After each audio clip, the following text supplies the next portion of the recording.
Sa dakbayan sa Talisay, human sa Barangay Poblasyon, ang Barangay Tabunok na usab ang ideklarar sa mga otoridad nga discipline zone. Si Chona Carion sa report. Gikatak ng ugmang adawa ideklarar ang Barangay Tabunok nga discipline zone. Ubos sa discipline zone, ipatuman ang mga ordinansa ug special laws sa dakbayan. Apan bisan pa man niini, sunod-sunod nang gipahigayon ang clearing operation sa sidewalk sa mong barangay, ilabi na dapit sa Tabunok Public Market. Suliran mangyud sa Tabunok, ilabi na sa merkado publiko, ang paghinay sa dagan sa trapiko gumikan sa mga manindahay sa sidewalk. Lakip na ang mga sakyanan, motorsiklo ug tricycle nga bisan asa na lang mo parking sa dapit.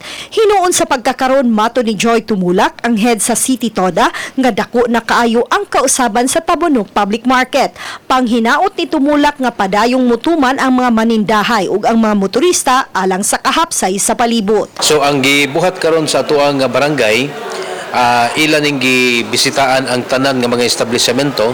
Sila mismo mo ni conduct og kining info drive, gipahibaw sila aron inig during sa atong operations karong Sabado, wa na lay mahimong ginub-anay. Uban ni Marlon Melgaso, Chona Carion, Balitang Bisdak.